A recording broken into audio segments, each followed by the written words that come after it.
WhatsApp दोस्तों, तो स्वागत है आपका मेरे इस YouTube चैनल पे। तो दोस्तों आज अपना जो अमेजिंग सा सेशन है वो होगा बीकॉम लेवल पे, और वो भी फर्स्ट सेम वाले बच्चों के लिए।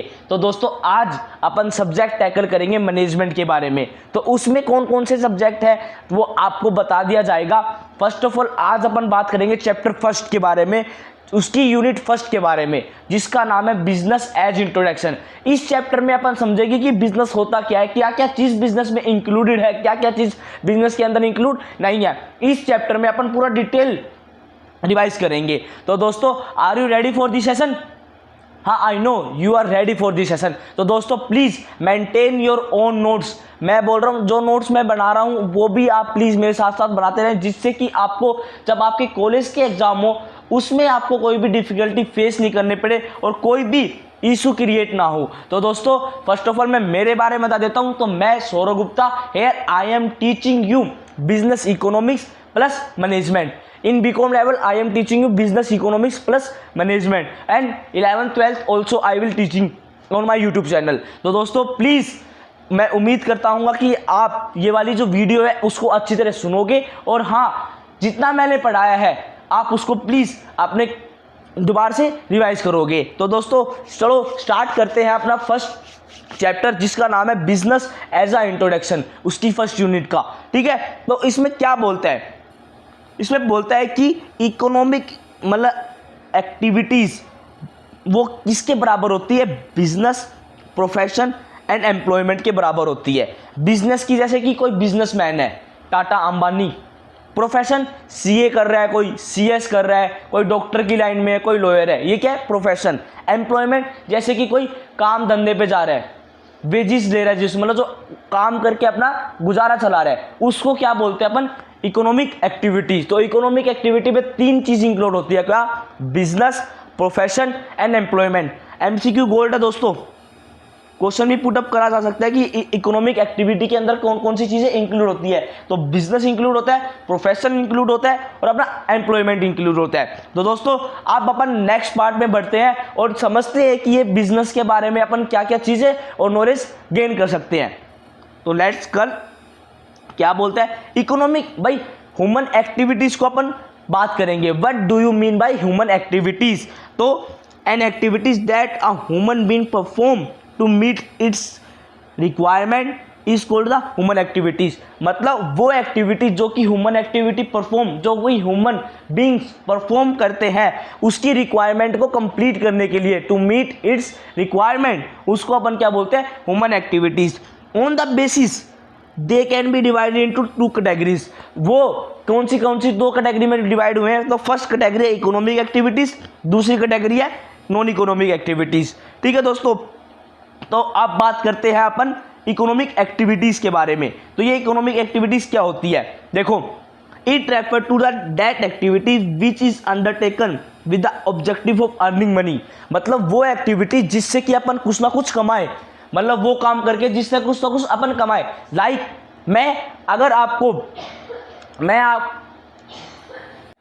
जैसे कि मैं आपको मान लो भाई मैं आपसे पैसे लूं और मैं आपको पढ़ाऊं, तो क्या है? ये इकोनॉमिक एक्टिविटीज। लाइक आपके फादर कहीं जॉब करते हैं, तो वो क्या है? इकोनॉमिक एक्टिविटीज, क्योंकि वो वहां से सैलरी ले रहे हैं।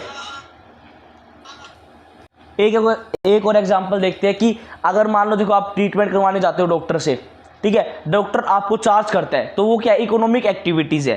ठीक है दोस्तों, अब बात करते हैं अपन economic activities are of flowing of three type. Economic activity को भी थ्री टाइप में बांटा गया है। तो क्या?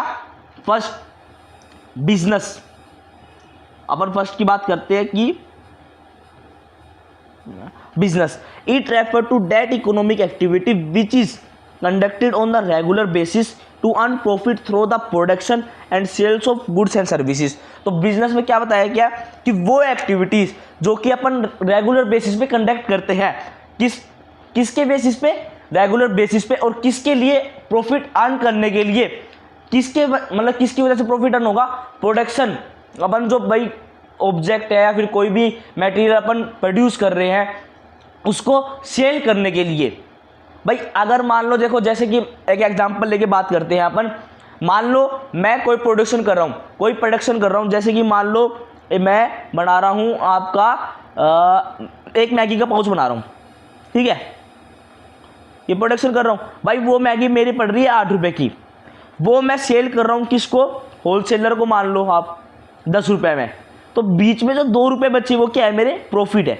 और ऑब्वियसली बिजनेस वहीं एग्जिस्ट करेगा जहाँ पर प्रॉफिट है। अगर प्रॉफिट नहीं होगा तो आपका बिजनेस एग्जिस्ट नहीं होगा, ठीक है ना। तो इसमें यही बोलते हैं कि वो इकोनॉमिक एक्टिविटी जो कि एक रेगुलर बेसिस पे होगी, किसकी वजह से, किसके लिए होगी, एक प्रॉफिट अर्न करने के लिए होगी, और किसकी वजह से होगी, प्रोडक्शन और sale of goods and services. अपन जो कोई मतलब क्या नाम प्रोडक्शन कर रहे हैं उसके गुड्स एंड सर्विसेज का, और फिर बाद में उसको अपन बेच रहे हैं, ठीक है ना, उसको कहते हैं बिजनेस। अब प्रोफेशन क्या होता है, profession refer to that economic activities which is conducted by a person having a some knowledge and skills which is use impartially to serve different section of the society. This include legal practice, medical practice etcetera. तो profession किसको बोलते हैं अपन, profession refer to that economic activity, वो economic activity जो कि conduct करता है एक पर्सन, उसके पास क्या होता है, स्किलफुल नॉलेज होती है, ठीक है, एक बढ़िया स्पेशल नॉलेज होती है, और उसके पास स्किल होती है उस काम की करने की। लाइक एग्जांपल से समझते हैं, मिनट, लाइक एक सीए है, ठीक है भाई, उसको जीएसटी भरना आता है, तो ऑब्वियसली भाई वो एक भाई अगर सो सीए, अगर आपकी मान लो फैक्ट्री है, उसका अगर वो जीएसटी भर रहा है तो ऑब्वियसली कुछ ना कुछ चार्ज करेगा। तो वो क्या है, इकोनॉमिक एक्टिविटी है, क्योंकि इस सीए के पास क्या है, इस जीएसटी की एक स्पेशल नॉलेज है, इसके पास स्किल है, और ये प्रैक्टिकल लाइफ में आपको एक मतलब काम करके दे रहा है, ठीक है दोस्तों।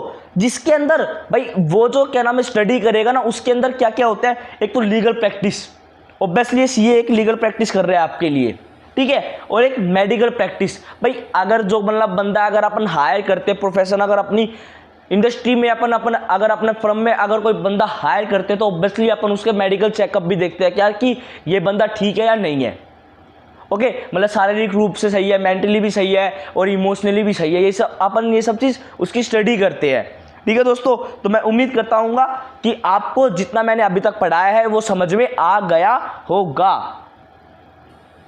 तो अब अपन बात करते हैं थर्ड पॉइंट, एम्प्लॉयमेंट के बारे में। तो क्या बोलता है, employment is a kind of contract under which one work for other in live for रेमोरेशन। रेमोरेशन मतलब कि wages and salaries, for example working on factories, government office etcetera.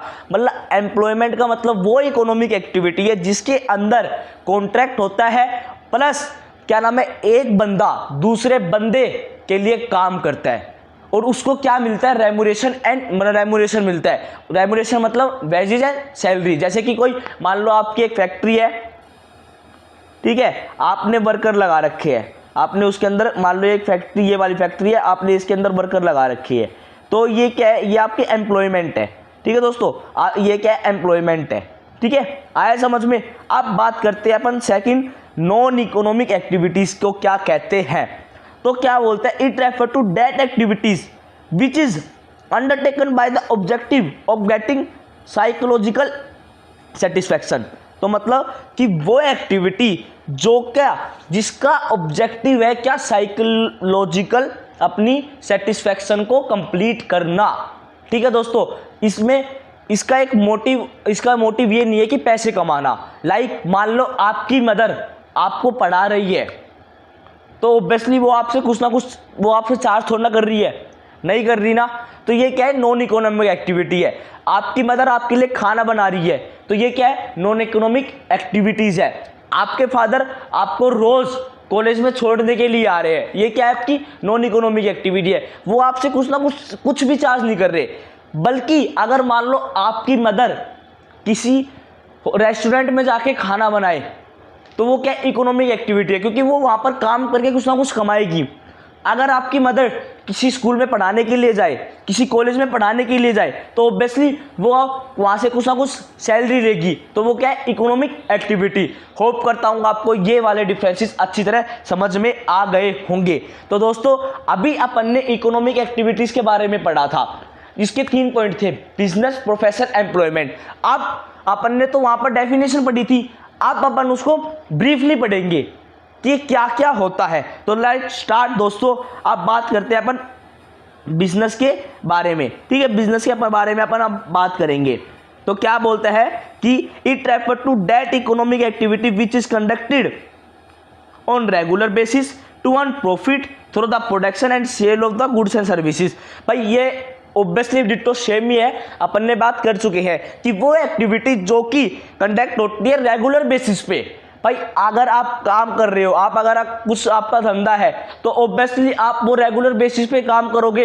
ये तो है नहीं भाई आज खोल ली तो 10 दिन दुकान बंद है, फिर अगले दिन खोल ली फिर 15-20 दिन दुकान बंद है, नहीं ना। रेगुलर बेसिस पे ही आप अपना बिजनेस स्टार्ट करोगे, ठीक है। किसके मोटिव से?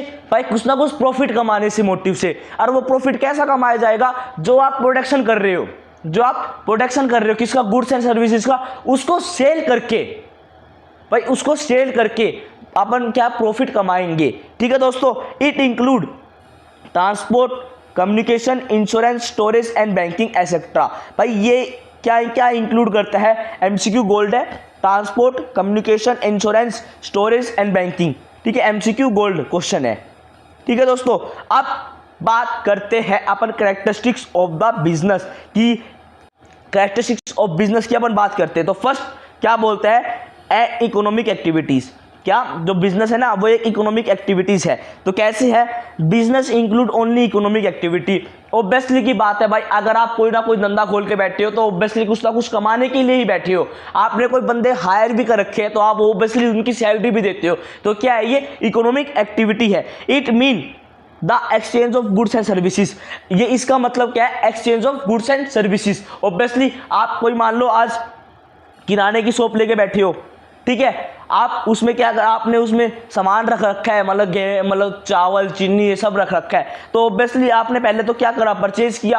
आप उसको आप सेल कर रहे हो तो ऑब्वियसली क्या है? गुड्स एंड सर्विसेज का चेंज हो रहा है, एक्सचेंज हो रहा है। भाई कस्टमर आएगा वो आपको पैसे देगा, आपने उनके बदले क्या दिया? सामान दिया। तो ऑब्वियसली ये exchange of goods and services है। This purpose is earning money. मतलब उसका जो पर्पज होता है ना वो क्या है? अर्निंग मनी, पैसे कमाने का उनका एक पर्पस होता है। तो मैं उम्मीद करता हूँ कि आपको ये फर्स्ट कैरेक्टरिस्टिक्स अच्छी तरह समझ में आ गई होगी। अब बढ़ते हैं अपन नेक्स्ट वाले के ऊपर, exchange of goods and services के ऊपर, सेकंड वाली कैरेक्टरिस्टिक्स के ऊपर। तो क्या बोलता है? Exchange of goods and services is essential. भाई कोई भी अगर मान लो बिजनेस कर रहा है तो ऑब्वियसली कुछ ना कुछ एक्सचेंज कर रहा है। आज मैं आपको अगर पढ़ा रहा हूँ तो मैं मेरी सर्विसेज दे रहा हूँ, ऊपर से आप अगर मैं आपके अगर ऊपर चार्ज करूंगा तो मेरी क्या होगी? ये बिजनेस ही माना जाएगा, ये इकोनॉमिक एक्टिविटी माना जाएगा। ऑब्वियसली यार मैं मेरी सर्विस आपको दे रहा हूँ तो आप वापिस में मेरे को क्या दे रहे हो? पैसे दे रहे हो। ये भी क्या? एक्सचेंज है, ठीक है दोस्तों। If an individual purchase a thing or services for his personal use, the activity will not be called as business। मान लो कोई भी बंदा अपने पर्सनल यूज के लिए अगर काम करे, पर्सनल यूज के लिए अगर कुछ भी कुछ सामान खरीदे तो वो कोई भी बिजनेस नहीं कहलाया जाएगा। लाइक मान लो मेरी एक शॉप है, ठीक है। उसमें भाई मैं कमाता हूँ, मैं अपने लिए क्या लिया? एक मोटरसाइकिल ले आया। मैं अपने के लिए एक मोटरसाइकिल लिया है पर्सनल यूज के लिए, या फिर मान लो कार ले आया। तो क्या ये बिजनेस में इंक्लूड होगी? नहीं होगी भाई, ये मैं मेरे पर्सनल के लिए लेके आया। इसको बोला जाता है ड्राइंग, भाई मैं पर्सनल के लिए लेके आया हूं, ठीक है। इफ नेक्स्ट पॉइंट क्या बोलता है? If we purchase material for selling it through the shop then it will be a business. अगर भाई अपन बिजनेस कैसे समझेंगे? अगर भाई क्या नाम है कुछ ना कुछ अपन परचेज कर रहे हैं और उसको कुछ ना कुछ अगर अपन सेल कर रहे हैं, मान लो कोई प्रोडक्ट अपन ने परचेज किया और उसको अपन कस्टमर को सेल कर रहे हैं, तो ये क्या कहेगा? ये कहेगा जाएगा बिजनेस एग्जिस्ट है, इसके अंदर बिजनेस एग्जिस्ट है, ठीक है दोस्तों। समझ में आ गया? मैं उम्मीद करता हूँ कि आपको सेकंड वाली कैरेक्टरिस्टिक्स अच्छी तरह समझ में आ गई होगी। अब थर्ड की बात कर लेते हैं। अब रेगुलेटरी इन डीलिंग। तो ऑब्वियसली की बात है भाई दोस्तों कि अगर अपन मान लो कोई ना कुछ धंधा कर रहे हैं तो ऑब्वियसली यार वो रेगुलर बेसिस पे खुलेगा। ये तो है नहीं कि आज आपने खोल लिया, आपने 10 दिन बंद कर दिया, परसों खोल लिया, मतलब उसके बाद खोल दिया आपने 1 महीने के लिए बंद कर दिया, नहीं ना भाई। इसलिए तो बिजनेस चल ही नहीं पाएगा अपना अच्छी तरह से सक्सेसफुल तरीके से, अपना जो बिजनेस है वो चल ही नहीं पाएगा। तो क्या बोलते हैं? रेगुलेटरी होनी चाहिए। पढ़ते हैं क्या? Business is done on regular basis. भाई कोई भी अगर आप धंधा खोल रहे हो तो वो रेगुलर बेसिस पे ही होना चाहिए। जैसे मैं आज आपको टीच कर रहा हूँ, मान लो मैं मेरा इंस्टीट्यूट खोलता हूँ तो मैं भाई उस इंस्टीट्यूट को रोज ही चलाऊंगा। सैटरडे संडे ऑब्वियसली छुट्टी रह सकती है, बट बाकी के और दिन तो मैं ऑब्वियसली उनको रेगुलर चलाते रहूंगा। ठीक है, means purchase and sale should be a regular done. तो भाई क्या नाम है, अपन परचेज करेंगे और सेल है ना वो रेगुलरली बेसिक पे चलती रहनी चाहिए, ये नहीं है कि स्टॉप हो जाएगी।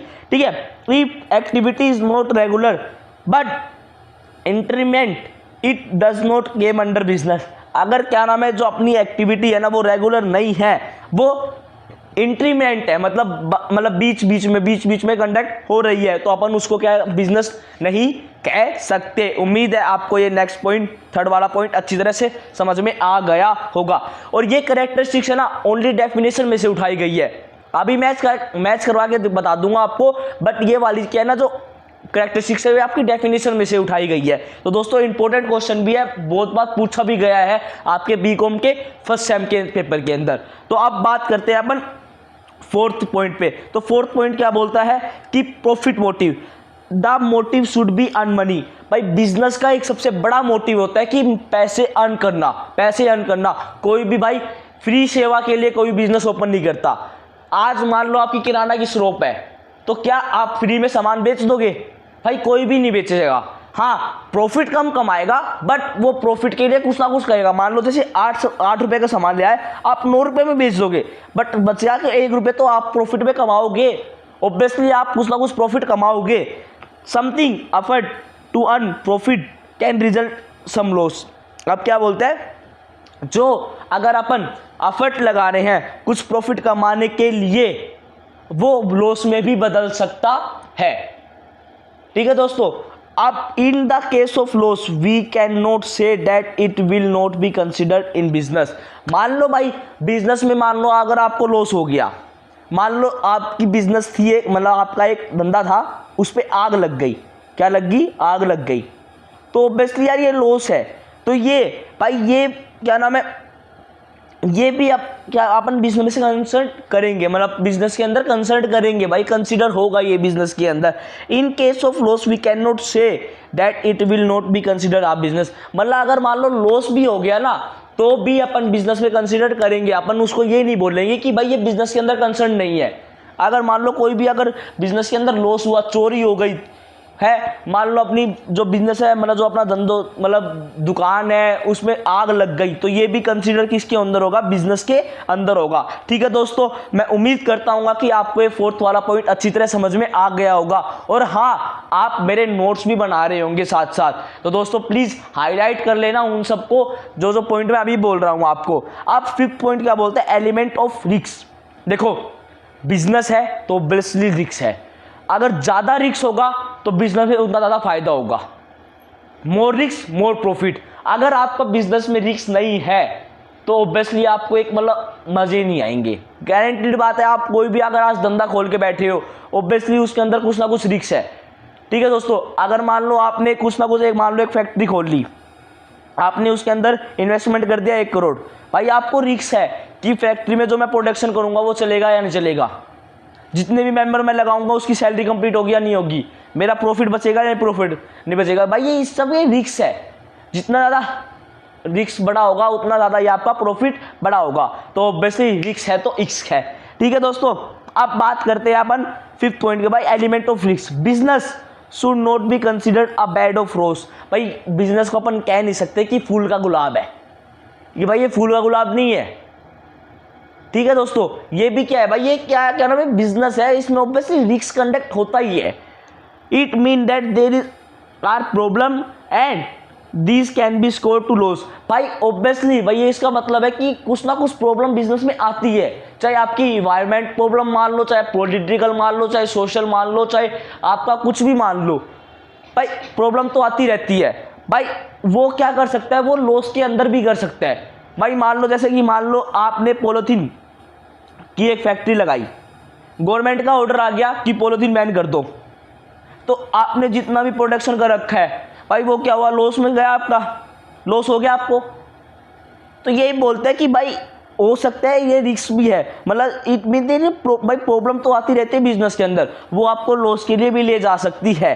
Hence profit and loss go hand in hand in business like up and down. भाई जो प्रॉफिट है ना वो जाता रहता है, ऊपर नीचे होता रहता है, प्रॉफिट एंड लॉस। कभी तो बिजनेस प्रॉफिट में कमाएगा तो कभी लॉस भी हो सकता है, ये up and down only daily basis पे चलता रहता है, कभी प्रॉफिट तो कभी लॉस, कभी प्रॉफिट तो कभी लॉस। ऑब्वियसली आप ये चीज़ देखते होंगे स्टॉक मार्केट के अंदर भी, जो भाई स्टॉक मार्केट करता है उनको देखते होंगे कि भाई कभी कभी तो कंपनी बहुत बढ़िया प्रॉफिट देके चली जाती है, कभी कभी लॉस भी देके चली जाती है। तो ये क्या है यार, ये बिजनेस की अप एंड डाउन्स है, ये बिजनेस की क्या है, अप एंड डाउन्स है। तो दोस्तों जितना मैंने अभी तक समझाया समझ में आ गया होगा।